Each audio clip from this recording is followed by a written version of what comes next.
El olor a amoníaco y humedad vieja es lo primero que te golpea al entrar al Sanatorio San Rafael. No es ese olor aséptico y limpio de los hospitales modernos, donde todo brilla y huele a esperanza artificial.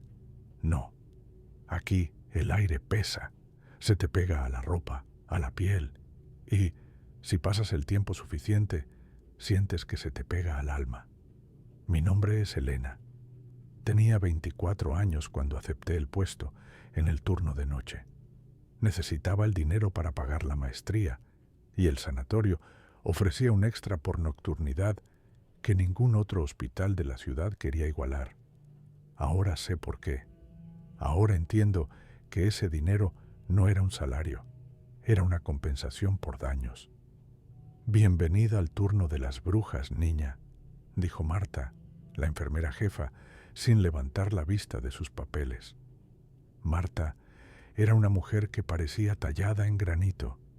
Tenía la piel grisácea, los ojos hundidos, rodeados de ojeras perpetuas, y unas manos grandes y venosas que habían sujetado a más pacientes en crisis de los que yo podría contar. Estaba sentada detrás del mostrador de la estación de enfermería, iluminada por el zumbido intermitente de un tubo fluorescente que parpadeaba como si estuviera enviando un mensaje de socorro en código Morse. «Gracias, Marta», respondí, ajustándome el uniforme. Me quedaba grande. Todo en ese lugar parecía estar diseñado para hacerte sentir pequeña. «¿Alguna novedad para esta noche?». Marta dejó el bolígrafo sobre la mesa con un golpe seco. Me miró por encima de sus gafas bifocales. «Sector C, cama 17. Ingreso nuevo de esta tarde. Un tal Lucas, esquizofrenia paranoide con episodios de catatonia rígida. No ha dicho una palabra desde que llegó, ni siquiera cuando los camilleros lo trajeron a la fuerza. Dicen que lo encontraron en el sótano de una iglesia abandonada, rezando a una pared en blanco».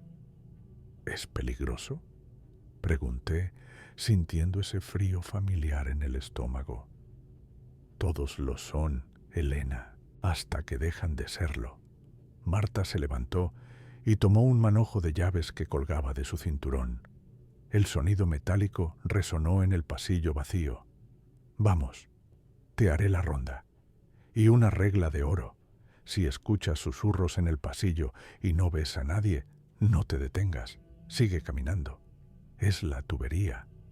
O eso nos gusta decirnos. El Sanatorio San Rafael era un laberinto de pasillos largos y techos altos, pintados de un color crema que con los años se había vuelto amarillento, como dientes de fumador. El suelo de baldosas estaba desgastado en el centro, marcando el camino de miles de pies que arrastraban penas y locura. Caminamos hacia el sector C, el área de alta seguridad. Aquí no había pacientes paseando.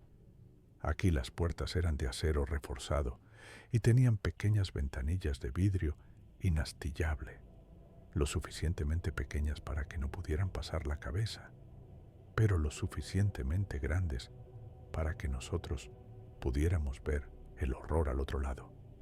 «Habitación 12, el señor García», señaló Marta mientras pasábamos. «Grita a las 3 de la mañana, siempre a las 3. Si se calla, preocúpate.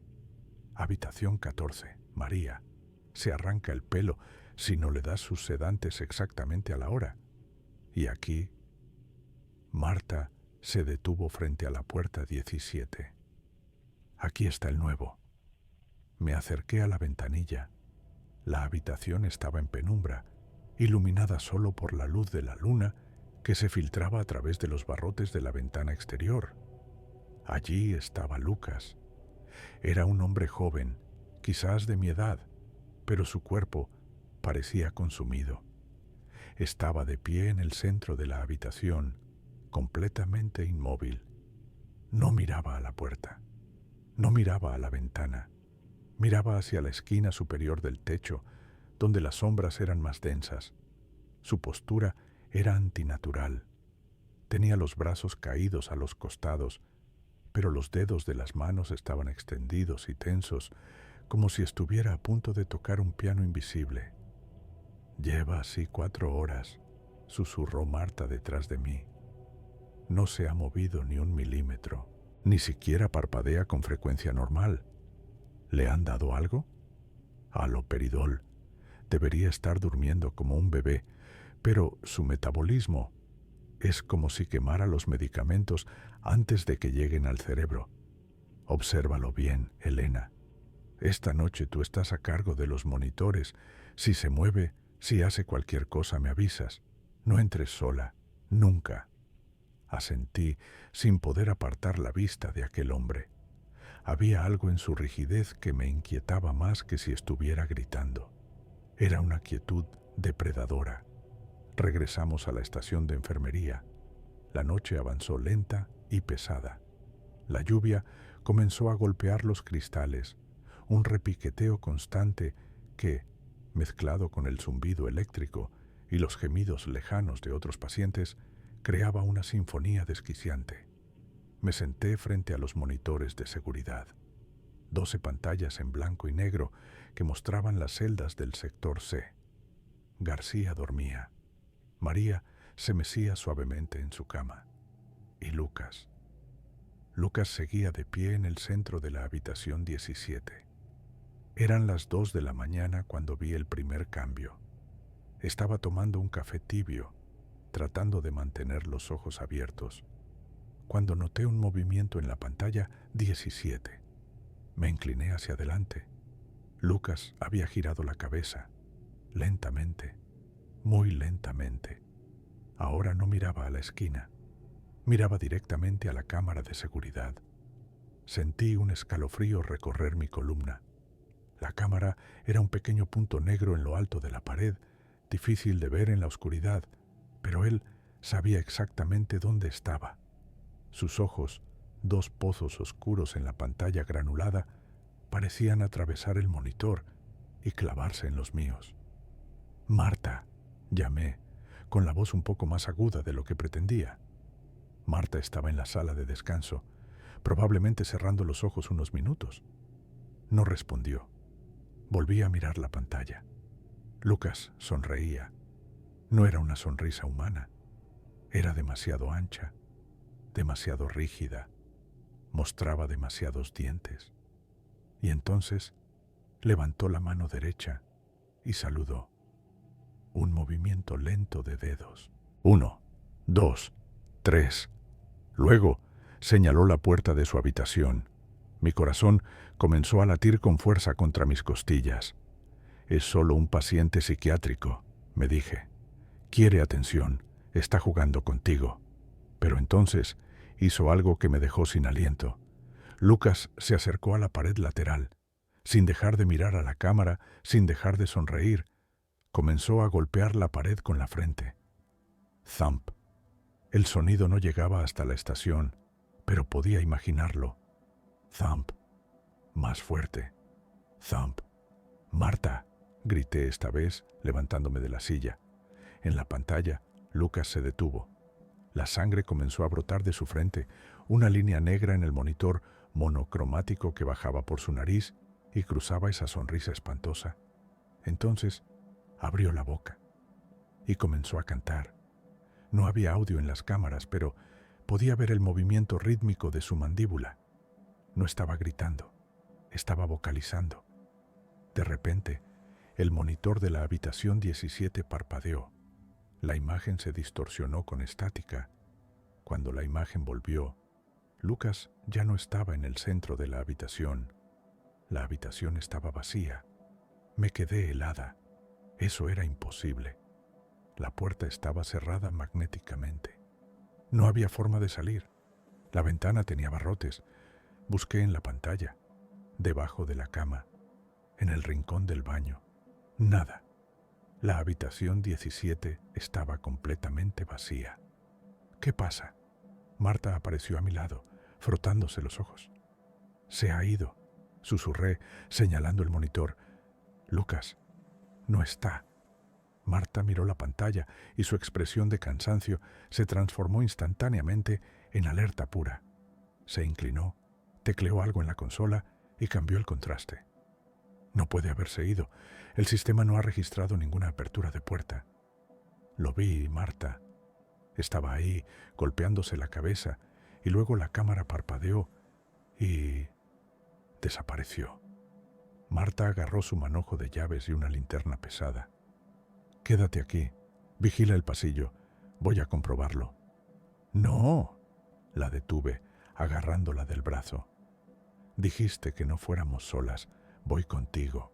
Marta dudó un segundo, mirando mi cara de pánico, y asintió. «Está bien, pero te quedas detrás de mí. Y si te digo que corras, corres hacia la salida y bloqueas el sector. ¿Entendido?». Asentí, aunque mis piernas parecían de plomo. Caminamos por el pasillo del sector C. Las luces del techo parpadeaban con más violencia ahora, probablemente debido a la tormenta. Cada vez que la luz se apagaba por una fracción de segundo, la oscuridad parecía avanzar unos pasos hacia nosotras. Llegamos a la puerta 17. Estaba cerrada. El indicador LED estaba en rojo, bloqueado. Marta pegó la oreja a la puerta. Silencio absoluto.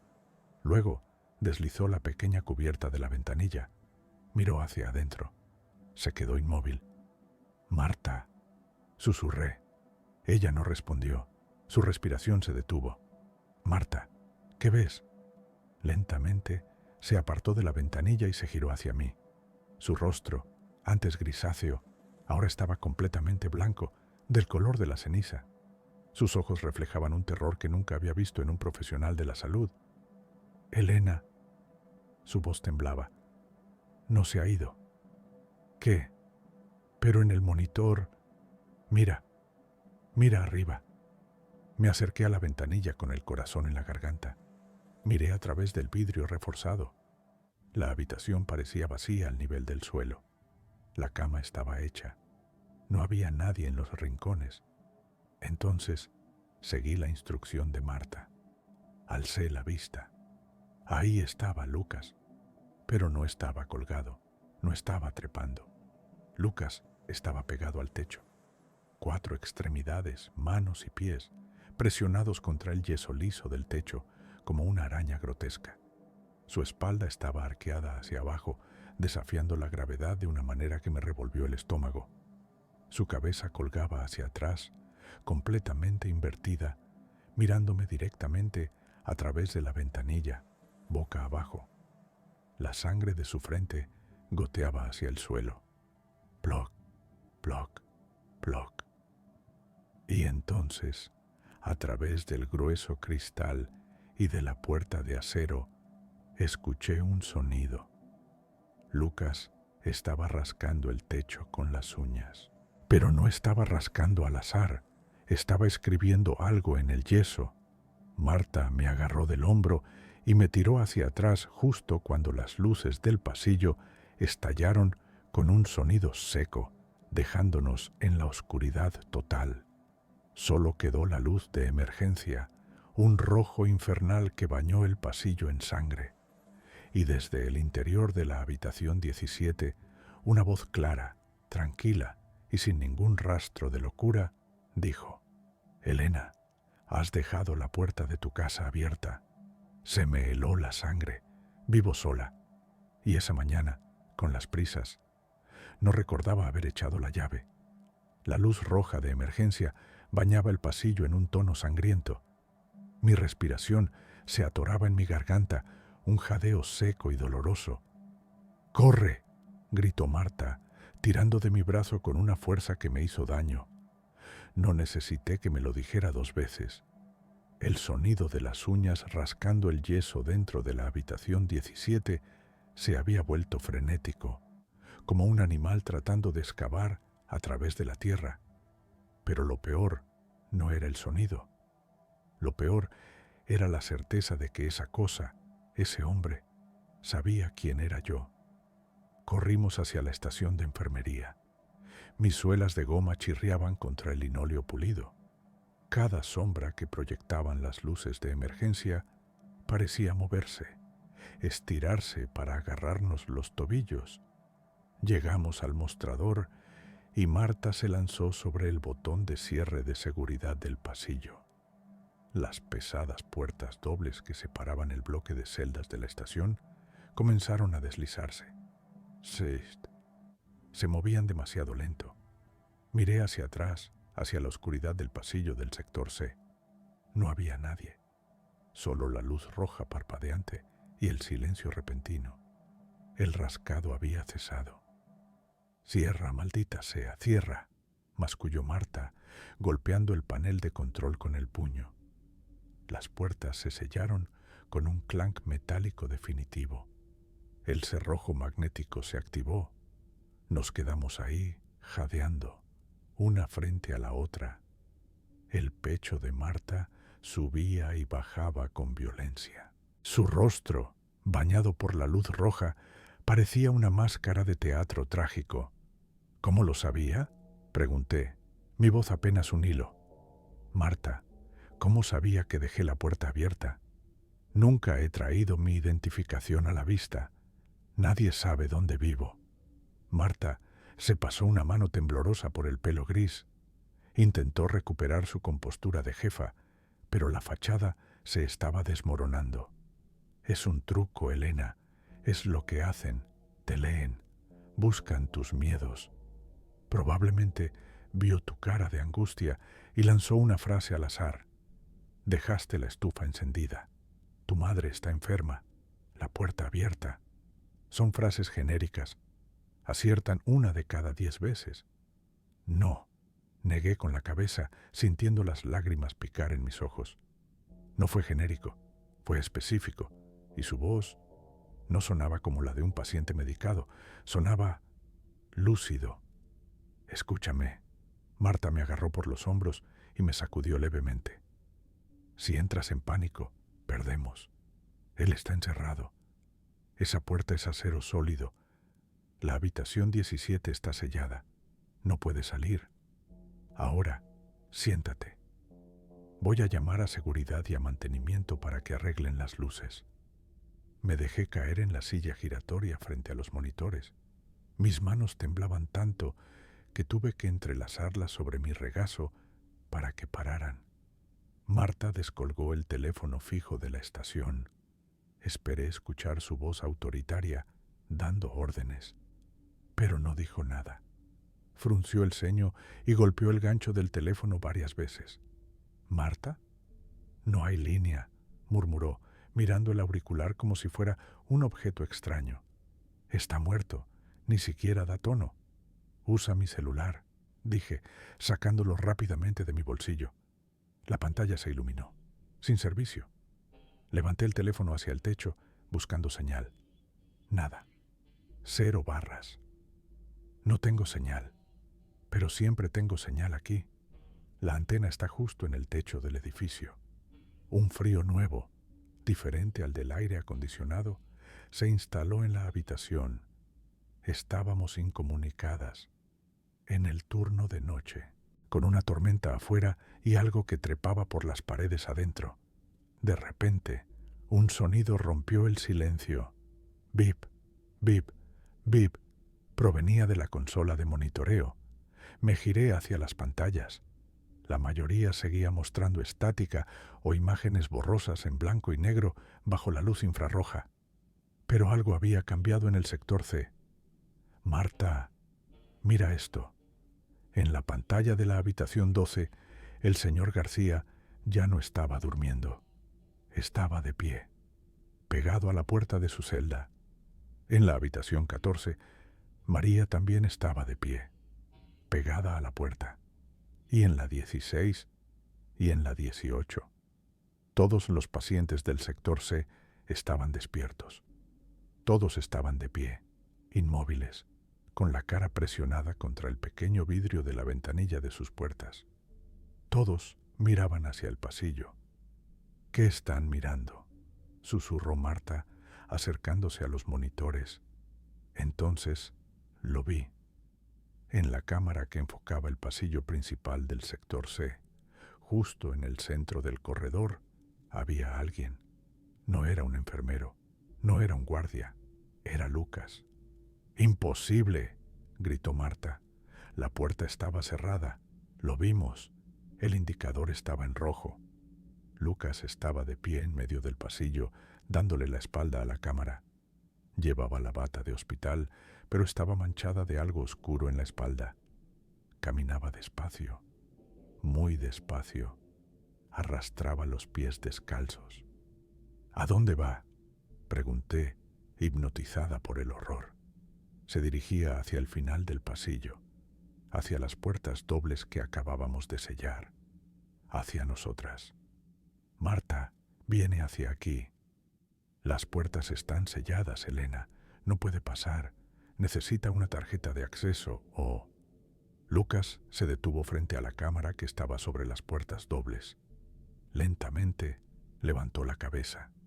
Su rostro llenó la pantalla. La sangre de su frente se había secado, formando una costra negra que parecía una tercera ceja. Pero lo aterrador eran sus ojos. No tenían pupilas. Eran completamente blancos, vueltos hacia atrás. Y sonrió. Abrió la boca y pegó los labios a la lente de la cámara. El vaho de su aliento empañó el vidrio por un segundo. Entonces habló. No escuchamos su voz a través del vidrio blindado de las puertas. La escuchamos a través de los altavoces de la estación de enfermería. El sistema de intercomunicación se encendió solo, con un chasquido estático. Marta. La voz salió distorsionada, metálica, pero inconfundible. Marta, te olvidaste las llaves. Marta se llevó la mano al cinturón instintivamente. Su cinturón estaba vacío. El mosquetón donde colgaba el pesado juego de llaves maestras, las llaves que abrían todas las puertas, las llaves que anulaban los cierres magnéticos, no estaba. No. Marta palideció. Las tenía cuando corrimos. Deben haberse caído en el pasillo. Las tengo yo, Marta, susurró la voz por el altavoz. Y voy a entrar. En la pantalla vimos cómo Lucas levantaba la mano. El manojo de llaves brillaba bajo la luz roja. Con una calma exasperante, insertó la llave maestra en la cerradura de anulación manual junto a las puertas dobles. «¡Tenemos que irnos!», grité, agarrando a Marta.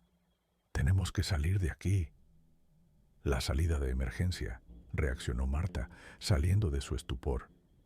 «Por la cocina del personal. Vamos». Abandonamos la estación de enfermería justo cuando escuchamos el sonido mecánico de los cerrojos de las puertas dobles abriéndose. Clac, clac, clac. Corrimos hacia el pasillo lateral que llevaba a las áreas administrativas y la cocina. Todo estaba en penumbra. La luz de emergencia apenas iluminaba el camino. Detrás de nosotras, escuchamos las puertas dobles abrirse de golpe, chocando contra las paredes. Y luego, un sonido nuevo. No eran pasos. Era el sonido de muchas puertas abriéndose a la vez. Lucas no venía solo. Estaba abriendo las celdas. «Están sueltos», gimió Marta. «Ha soltado a todo el sector C». Llegamos a la puerta de la cocina. Estaba cerrada. Marta buscó en sus bolsillos, buscando su tarjeta de acceso personal. «¡Vamos, vamos!», le urgí, mirando hacia atrás. Al final del pasillo, donde la luz roja se desvanecía en la oscuridad, vi las siluetas. Eran docenas. Caminaban de forma descoordinada, con espasmos. Algunos gateaban, otros cojeaban. A la cabeza de todos, caminando con una elegancia que no le correspondía, iba Lucas. «¡Ábrela!», grité. La tarjeta de Marta pitó. La luz verde se encendió. Nos lanzamos al interior de la cocina y cerramos la puerta. Marta empujó un carrito de bandejas de acero contra la manija para bloquearla. La cocina estaba oscura y olía a grasa rancia y desinfectante de limón. Nos agazapamos detrás de una de las islas de preparación de alimentos. Todo estaba en silencio por un momento. Solo se oía el zumbido de los refrigeradores industriales. ¿Hay alguna salida al exterior desde aquí?, susurré. La puerta de carga, respondió Marta en voz baja. Al fondo, detrás de los congeladores. Empezamos a movernos a gatas, tratando de no hacer ruido. De repente, mi celular vibró en mi bolsillo. El zumbido contra mi pierna sonó como un trueno en el silencio. Marta me miró con ojos desorbitados. Lo saqué rápidamente para silenciarlo. Miré la pantalla. Era una llamada entrante. El identificador de llamadas no decía número desconocido. Decía casa. Mi propia casa me estaba llamando. Dudé un segundo. Mi dedo temblaba sobre la pantalla. Deslicé el icono verde. Me llevé el teléfono a la oreja. «¿Hola?», susurré. Al otro lado de la línea se escuchaba un sonido familiar. Era el sonido de la lluvia golpeando contra una ventana y el sonido de la televisión de mi salón, encendida a bajo volumen. «¿Quién es?», pregunté, sintiendo que me iba a desmayar. Una voz suave, infantil, me respondió. Una voz que me heló la sangre porque reconocí el tono, aunque nunca había escuchado a esa persona hablar. «Hola, mami. Lucas dijo que vendrías a jugar». Dejé caer el teléfono. Se estrelló contra el suelo de baldosas. Nunca he tenido hijos. «Elena, ¿qué pasa?». Marta me agarró del brazo. Antes de que pudiera responder, un golpe brutal sacudió la puerta de la cocina donde habíamos puesto el carrito. ¡Bam! El carrito de acero saltó unos centímetros. ¡Bam! La puerta comenzó a ceder, pero el sonido no venía solo de la puerta principal. Empezamos a escuchar golpes en la puerta de carga, al fondo, y golpes en las pequeñas ventanas altas de ventilación. Estábamos rodeadas, y entonces las luces de los refrigeradores se apagaron. La cocina quedó en una oscuridad absoluta. En la negrura, escuché la voz de Marta a mi lado, muy cerca de mi oído. «Elena», dijo, pero su voz sonaba extraña, pastosa. «Elena, creo que me han mordido». Encendí la linterna de mi celular y apunté a Marta. Estaba sentada en el suelo, con la espalda apoyada en los armarios. En su pierna, justo encima del tobillo, faltaba un pedazo de carne. La sangre brotaba negra y espesa. Marta levantó la vista hacia mí. Sus ojos ya no eran marrones. Sus pupilas se estaban volviendo blancas. «Corre», dijo ella, con una sonrisa que empezaba a ensancharse demasiado. «Corre antes de que tenga hambre». La sonrisa de Marta se ensanchó tanto que la comisura de sus labios se rasgó. Un hilo de sangre fresca brotó de la herida, mezclándose con la saliva espesa que goteaba de su barbilla. «Mami», dijo Marta, pero no era su voz. Era la voz de la niña del teléfono. Salía de la garganta de una mujer de 50 años con una disonancia que me hizo querer arrancarme los oídos. «¿Por qué no quieres jugar?». Marta se abalanzó sobre mí. El instinto es algo primitivo, sucio y rápido. No pensé en Marta como mi compañera ni como mi mentora. En ese segundo, ella era un monstruo. Le di una patada en el pecho con todas mis fuerzas. Sus costillas crujieron con un sonido seco, como ramas muertas, pero ella ni siquiera parpadeó. El impacto la empujó hacia atrás lo suficiente para que chocara contra los estantes de las ollas. El estruendo del metal cayendo al suelo fue ensordecedor, pero fue ahogado casi al instante. La puerta de la cocina, la que habíamos bloqueado con el carrito, cedió. Entraron como una marea gris, pacientes, hombres y mujeres, viejos y jóvenes, todos con los ojos en blanco, todos con esa sonrisa imposible, abierta hasta las orejas. Se movían como insectos, amontonándose unos sobre otros, trepando por encima del carrito volcado, ignorando los cortes del metal y los cristales rotos. No miraban a Marta, me miraban a mí, ¡El montacargas!, gritó una parte de mi cerebro que todavía quería vivir. Me giré hacia la pared del fondo. El pequeño elevador de servicio, usado para subir comida a las plantas superiores y bajar basura al sótano, estaba abierto. Era una caja de metal de apenas 1 metro cuadrado. Me lancé hacia él. Me metí dentro, encogiendo las piernas contra el pecho, y golpeé el botón rojo, sótano. Las puertas de guillotina comenzaron a bajar. A través de la rendija que se cerraba, vi a Marta levantarse del suelo. Ya no caminaba. Corría a 4 patas, con las extremidades dislocadas en ángulos obscenos, directa hacia mí. Su mano, con las uñas rotas y sucias, se coló por el hueco de la puerta justo antes de que se cerrara. Agarró mi tobillo. Estaba helada. Grité y pisé su mano con mi otro pie. ¡Crack! Marta no gritó, solo tiró más fuerte. El montacargas comenzó a descender y el metal de la puerta actuó como una cizalla. Hubo un sonido húmedo, un shh, clac, y la presión en mi tobillo desapareció. El ascensor bajó a la oscuridad, llevándome lejos de los gritos y los golpes. Miré al suelo del cubículo.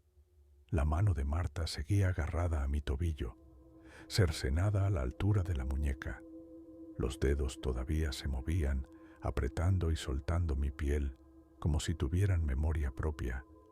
Con un sollozo ahogado, me sacudí la mano muerta y la pateé hacia la esquina más lejana del pequeño espacio. Me abracé las rodillas y cerré los ojos, sintiendo cómo el ascensor descendía a las entrañas del edificio. El viaje duró una eternidad, aunque probablemente fueron solo 10 segundos. El montacargas se detuvo con un golpe brusco. Las puertas se abrieron. El sótano. Aquí abajo no había luces de emergencia rojas, solo oscuridad y el olor a tierra mojada y formaldehído. Saqué mi celular.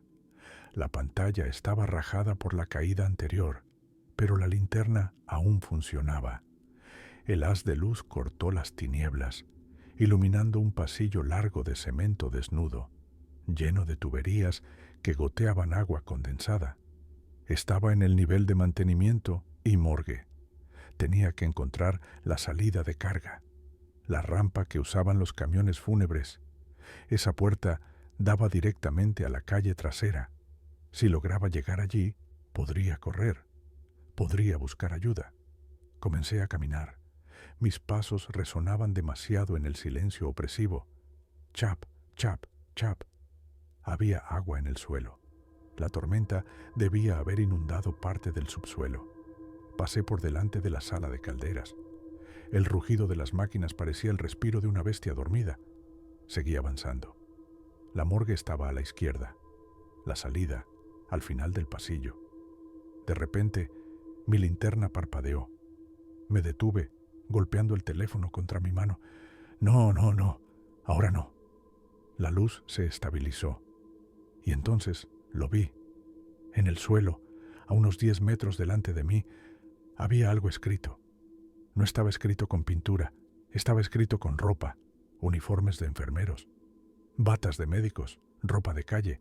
Estaban colocados cuidadosamente en el suelo formando letras gigantes. Te veo. Sentí un escalofrío que me llegó hasta los huesos. Esa ropa no estaba vacía. Me acerqué un paso más, temblando. No era solo ropa, eran personas. Eran los cuerpos de los guardias de seguridad y del personal de limpieza del turno de noche. Estaban tirados en el suelo, contorsionados y entrelazados para formar las letras. Me tapé la boca para no gritar. Uno de los cuerpos, el que formaba el palo vertical de la T, era el guardia de la entrada, Roberto. Su cabeza estaba girada hacia mí, sus ojos estaban abiertos, blancos, y sonreía. «Vas por el camino equivocado, Elena», susurró Roberto sin moverse del suelo. Su voz sonaba gorgoteante, como si tuviera la garganta llena de líquido. Retrocedí, tropezando con mis propios pies. «Todos vamos a casa de Elena», dijo otro cuerpo, una mujer de la limpieza que formaba parte de la fiesta en casa de Elena. Corearon 3 cuerpos más. Me di la vuelta y eché a correr. No podía ir a la salida de carga. Ellos estaban bloqueando el camino. Ellos eran el camino. Corrí hacia la única puerta abierta que quedaba, la morgue.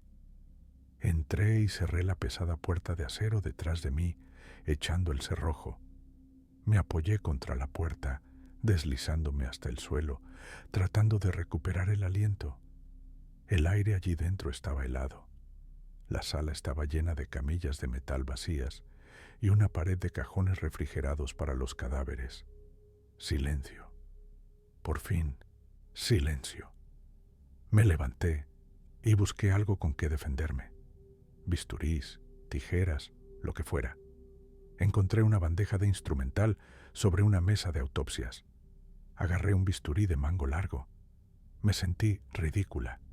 Un pequeño cuchillo contra un ejército de poseídos. Miré a mi alrededor, buscando otra salida. No había. Estaba atrapada en una caja de zapatos de hormigón. Entonces, escuché un sonido suave, metálico. Clink, clink. Venía de la pared de los cajones. Uno de los compartimentos para cadáveres, el número 04, estaba vibrando. Alguien estaba golpeando desde dentro. Me quedé paralizada. ¿Un superviviente? ¿Alguien que se había escondido allí? ¿Hola?, pregunté, mi voz temblando. Los golpes se detuvieron. Una voz, muy débil, muy humana y aterrorizada, respondió desde el interior del cajón 04. ¿Hay alguien ahí? Por favor, sáqueme. Me encerré cuando escuché los gritos. Soy el doctor Arriaga. Por favor, me estoy quedando sin aire. El doctor Arriaga, el patólogo. Lo conocía. Era un hombre mayor, amable. Bajé el bisturí. Doctor, soy Elena, enfermera de noche. Voy a sacarlo. Corrí hacia el cajón 04. Agarré la manija fría de acero. Prepárese, voy a abrir. Tiré de la manija y deslicé la bandeja hacia afuera. El cuerpo del doctor Arriaga salió a la luz. Estaba acurrucado en posición fetal, temblando, con la bata manchada de sangre seca, pero parecía ileso. Gracias a Dios, Elena, dijo, sentándose en la bandeja y frotándose la cara con las manos. Pensé que iba a morir ahí dentro. Escuché cosas horribles. Suspiré de alivio. No estaba sola. Tenía ayuda. Tenemos que buscar una forma de salir, doctor. Han tomado el edificio, los pacientes y Marta. El doctor Arriaga asintió, todavía con las manos cubriéndose el rostro. Lo sé todo. Lucas me lo explicó antes de que me metiera aquí. Me detuve en seco. El frío volvió a mi estómago. ¿Lucas? ¿Lucas le dijo que se escondiera? El doctor Arriaga separó lentamente las manos de su cara. No tenía ojos. Se los había arrancado. Las cuencas eran 2 agujeros rojos y profundos, pero estaba sonriendo. Esa misma sonrisa ancha y obscena. Dijo que tú vendrías a abrirme el regalo, Elena.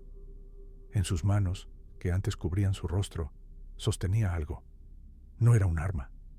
Era un teléfono celular. El suyo. Estaba en modo videollamada. Miré la pantalla del teléfono. La imagen era nítida. Era el interior de una casa. Un salón con un sofá beige y una manta de cuadros. Era mi salón. En el centro de la imagen, sentado en mi sofá, había alguien. Llevaba una máscara de plástico barata, de esas de payaso que venden en las tiendas de todo a 100. La figura saludó a la cámara con la mano. Y luego levantó un cartel escrito con rotulador rojo. Mira detrás de ti. El terror me paralizó, pero el reflejo en la puerta de acero pulido de la morgue me mostró lo que había a mi espalda antes de que pudiera girarme. La puerta de la morgue, la que yo había cerrado con cerrojo, estaba abierta de par en par, y el hueco de la puerta estaba lleno de siluetas oscuras, en silencio, observando. La figura en la pantalla del teléfono acercó el cartel a la cámara y le dio la vuelta. El nuevo mensaje decía: Capítulo 4. La visita. El instinto me gritaba que me cubriera, que me hiciera un ovillo en el suelo y esperara el final. Pero la imagen en la pantalla del celular, mi sofá, mi manta, mi casa, encendió una chispa de furia primitiva en mi pecho. No era solo miedo, era violación. Estaban en mi santuario. El doctor Arriaga, con sus cuencas vacías sangrando sobre su bata, extendió el brazo y me ofreció el teléfono. «Tómalo», gorgoteó con esa sonrisa de tiburón. «No querrás perderte el final». Le arranqué el teléfono de la mano. Sentí sus dedos fríos y viscosos rozar los míos. Me giré hacia la puerta abierta, hacia el ejército de sombras que bloqueaba la salida. Levanté el bisturí, preparándome para morir matando. Pero ellos no atacaron. Los pacientes, los enfermeros, los guardias, todos dieron un paso atrás al unísono. El movimiento fue coreográfico, fluido, inhumano. Se separaron, pegándose a las paredes del pasillo de la morgue, creando un sendero libre en el centro. Un pasillo de carne y locura que llevaba hacia la salida. «Corre, Elena», susurraron todos a la vez. La cacofonía de voces graves y agudas hizo vibrar mis dientes. «Corre a casa». No pregunté, no dudé. Corrí. Me lancé por ese pasillo humano. Sentía el calor de sus cuerpos al pasar, el olor a sudor rancio y sangre. Veía sus ojos blancos siguiéndome, girando en sus órbitas como canicas en un plato. Algunos extendían las manos y me rozaban el uniforme. Caricias suaves, burlonas. «Te dejamos la luz encendida», susurró una anciana cuando pasé a su lado. «Cuidado con el escalón», se rió un hombre joven con la mandíbula rota.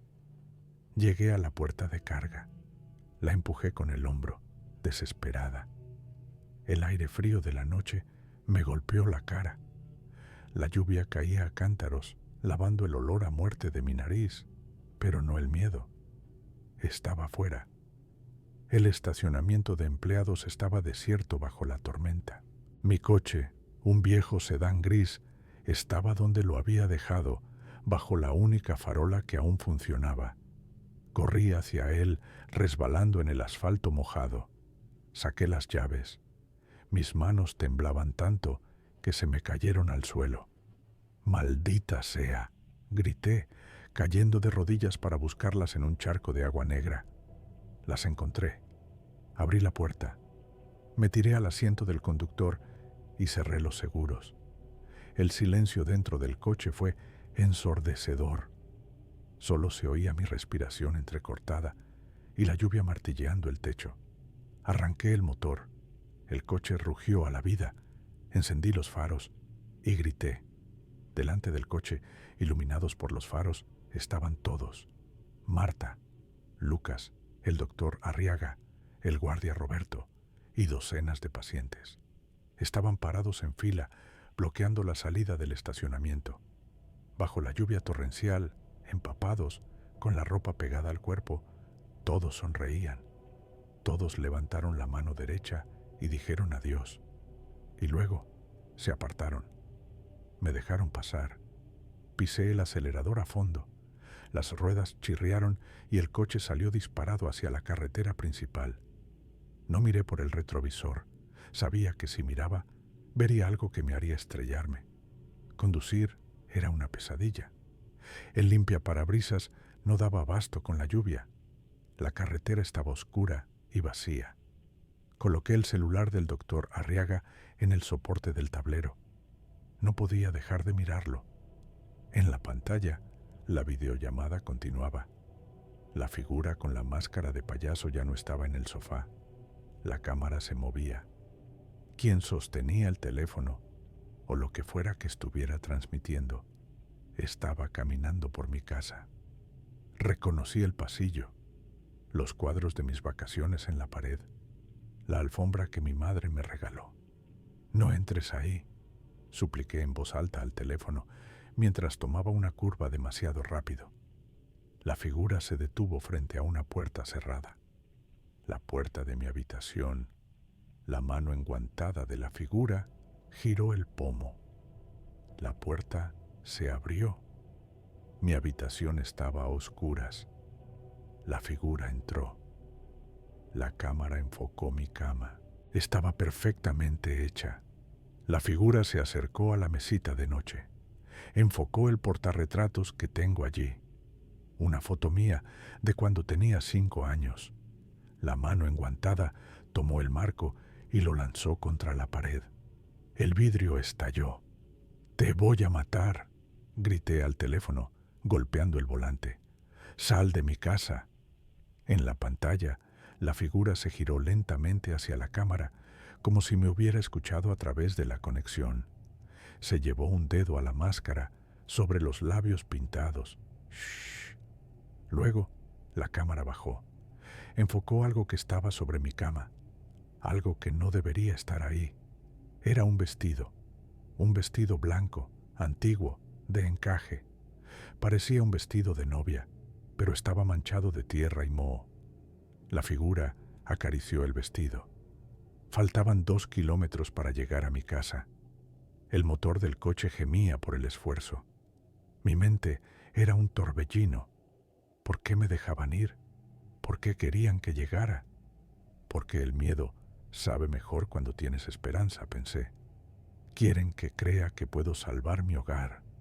Giré en la última esquina. Mis neumáticos patinaron sobre el asfalto mojado. Entré en mi calle.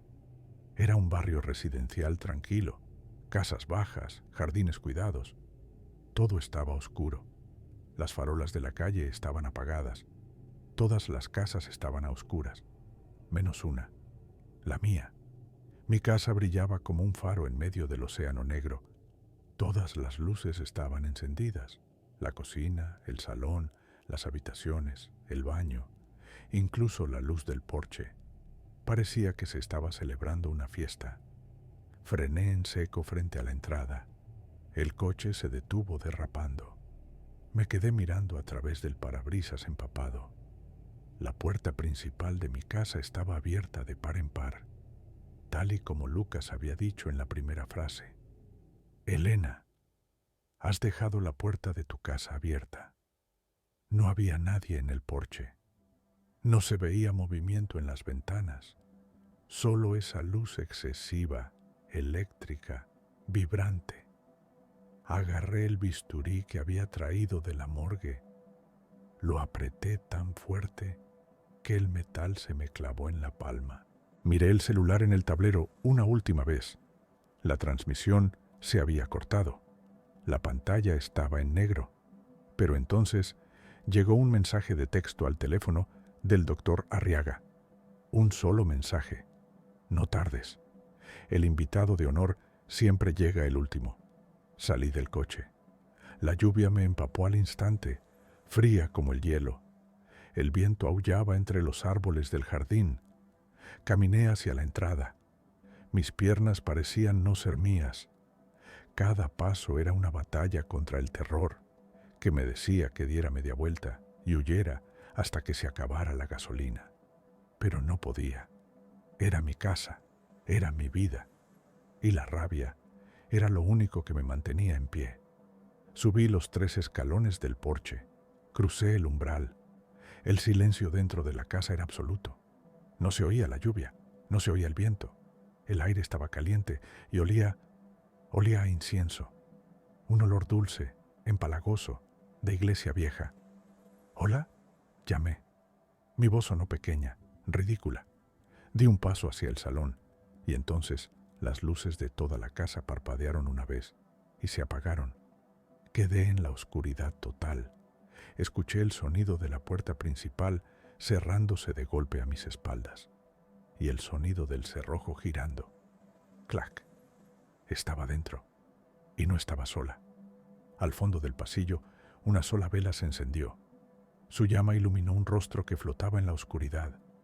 Era Lucas, pero no llevaba bata de hospital. Llevaba un traje negro, impecable. y en sus manos sostenía una pequeña caja de música que empezó a sonar. Tin, tin, tin. Bienvenida a casa, amor mío, susurró. La melodía de la caja de música era el Danubio azul, pero sonaba lenta, desafinada, como si el mecanismo estuviera oxidado o cansado de repetir la misma canción durante siglos. Tin, tan, tin. Lucas me miraba desde el final del pasillo. La vela en su mano no proyectaba una sombra detrás de él. Era como si la oscuridad se lo hubiera tragado y solo su cara y sus manos existieran en este plano. «No eres real», dije, apretando el bisturí. Mi voz temblaba, rompiendo la atmósfera de iglesia profanada. «Esto es una alucinación. Estoy en el coche. Me estrellé. Estoy inconsciente». Lucas sonrió. No la sonrisa amplia y monstruosa de antes. Una sonrisa triste, casi tierna. La negación es la primera fase del duelo, Elena, pero tú no estás de duelo, estás de celebración. Dio un paso hacia mí. La vela iluminó las paredes del pasillo. Ahogué un grito. Las fotos, mis fotos. Los marcos colgados en la pared ya no mostraban a mis padres, ni mis graduaciones, ni mis viajes con amigos. En todas las fotos estábamos nosotros, yo y Lucas. Lucas y yo en un parque, vestidos con ropa de los años 20. Lucas y yo en una playa, en blanco y negro. Un retrato al óleo de los dos, con ropa victoriana, mirándonos con ojos vacíos. «¿Qué has hecho?», susurré, sintiendo que el suelo se inclinaba bajo mis pies. «Siempre hemos estado juntos, Elena», dijo él suavemente. «Solo que tú te empeñabas en olvidar. Cada vez que vuelves, olvidas. Por eso tuve que ir a buscarte al hospital. Por eso tuve que traerte a casa». «Aléjate». Me abalancé sobre él. El terror se había convertido en una desesperación ciega. Levanté el bisturí y lo clavé con fuerza en su cuello, justo encima de la corbata negra, impecable. La hoja entró hasta el mango. No hubo sangre. No hubo grito. La piel de Lucas se abrió como si fuera arcilla seca o papel viejo. Debajo no había carne, ni músculos, ni venas. Había oscuridad y el sonido de miles de insectos moviéndose. Lucas ni siquiera parpadeó. Agarró mi muñeca con una fuerza sobrenatural. Sus dedos estaban fríos, duros como el mármol. «Cuidado, mi amor, no querrás manchar el traje antes de la ceremonia». Me retorció la muñeca. Crack. El bisturí cayó al suelo. El dolor fue agudo, blanco, cegador, y me hizo caer de rodillas. «Es hora de prepararse», dijo. Chasqueó los dedos. Las luces del salón se encendieron de golpe, pero no eran bombillas eléctricas, eran cientos de velas. Estaban por todas partes, en el suelo, en los estantes, sobre la televisión. La cera derretida goteaba sobre mis muebles, arruinándolos. Y el salón no estaba vacío. Estaban los invitados, sentados en mis sofás, de pie junto a las cortinas, apoyados en las paredes. Los pacientes del sector C estaban inmóviles, como maniquíes en un escaparate macabro. Llevaban ropa de gala, pero era ropa vieja, polvorienta, sacada de tumbas o de baúles olvidados. Algunos llevaban sombreros de copa abollados, otras vestidos de fiesta apolillados. Sus ojos blancos estaban fijos en mí, y todos sonreían.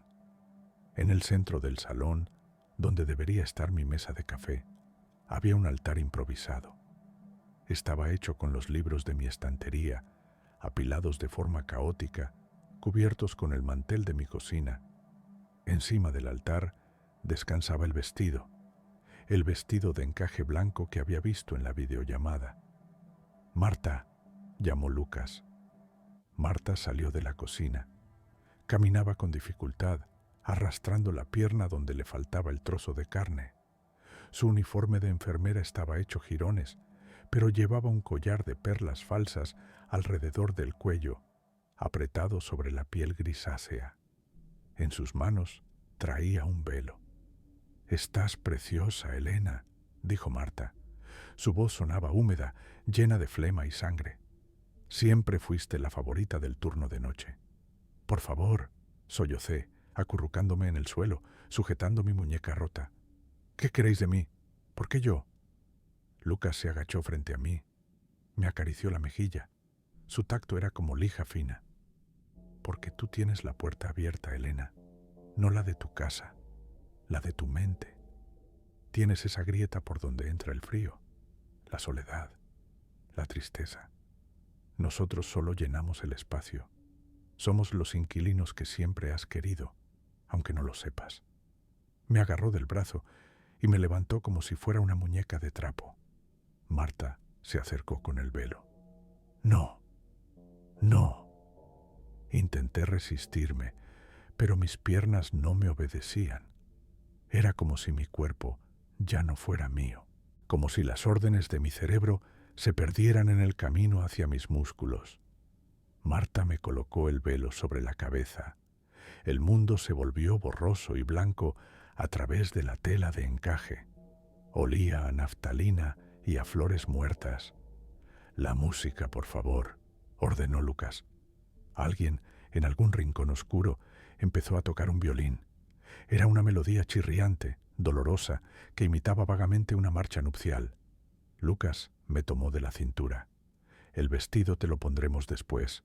Ahora, el baile». «No quiero», lloré.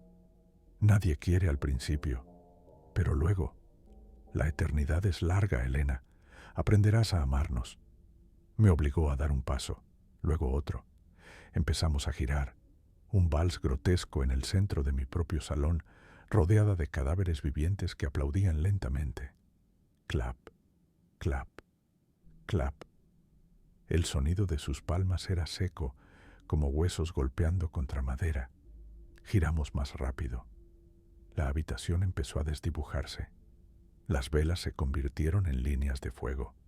Los rostros de los pacientes se fundieron en una masa gris y sonriente. Sentí que me faltaba el aire. La presión en mi cabeza aumentó. «Mira hacia arriba, Elena», susurró Lucas en mi oído. Miré al techo. El techo de mi salón había desaparecido. No se veía el cielo nocturno, ni la lluvia. Se veía el techo del sanatorio San Rafael, las baldosas amarillentas, las luces fluorescentes parpadeando, las manchas de humedad. Estábamos bailando verticalmente. Estábamos subiendo. O el sanatorio estaba bajando hacia nosotros. Las paredes de mi casa se agrietaron y cayeron, revelando ladrillos viejos y tuberías oxidadas detrás del papel pintado. Mi casa era solo una piel. Debajo siempre había estado el hospital. «Bienvenida a la suite nupcial», dijo Lucas. De repente, paramos de girar. Estaba de pie en el centro de la habitación 17, la celda de Lucas. Pero ya no estaba vacía. Las paredes estaban cubiertas de escritura. Miles y miles de frases rascadas en el yeso. Todas decían lo mismo. «Elena volvió. Elena volvió. Elena volvió». Miré a Lucas. Su traje de novio se deshizo en polvo, revelando la bata de hospital sucia. Su piel se volvió pálida de nuevo, pero sus ojos ahora eran los míos, marrones, aterrorizados, humanos. Y yo miré mis manos, eran grandes, venosas, grises. Mis uñas eran garras sucias. Llevaba puesto el vestido de novia antiguo, manchado de tierra. «Gracias por el cambio, Elena», dijo Lucas con mi voz, con mi tono, con mi miedo. Estaba muy cansado. Llevaba 100 años esperando el relevo. Lucas, el que tenía mi voz y mis ojos, caminó hacia la puerta de la celda. La puerta estaba abierta. Marta estaba allí, viva, sana, con su uniforme limpio, sosteniendo una bandeja con medicamentos. Me miró a mí con asco y miedo. Luego miró a Lucas con compasión. «Vamos, querida», le dijo Marta a Lucas, pensando que era yo. «Ha sido una noche larga. Te llevaré a casa. Tienes que descansar». Sí, Marta, dijo Lucas, sonriendo con mis labios. Vámonos a casa. Tengo que cerrar la puerta. Lucas salió al pasillo. Marta cerró la puerta de acero. ¡Clang! El sonido fue definitivo. El cerrojo magnético se activó. Me quedé sola en la habitación 17, atrapada en el cuerpo del monstruo, vestida de novia. Me acerqué a la pequeña ventanilla de la puerta. Vi cómo Marta y Lucas, mi cuerpo, mi vida, se alejaban por el pasillo. Quise gritar, quise decirles que era yo. Pero cuando abrí la boca, lo único que salió de mi garganta fue un sonido que no era humano. Un sonido de estática, un graznido. Y entonces sentí la necesidad, la picazón en los dedos, la necesidad imperiosa de escribir en la pared, de avisar a la siguiente. Levanté mi mano monstruosa hacia el yeso. Empecé a rascar. Screech, screech. Sonreí. No podía dejar de sonreír. La sonrisa me dolía, me partía la cara, pero no podía cerrarla. Mis ojos, blancos y ciegos, miraron a la cámara de seguridad en la esquina del techo. Esperaré. Tengo tiempo. Alguien más dejará la puerta abierta.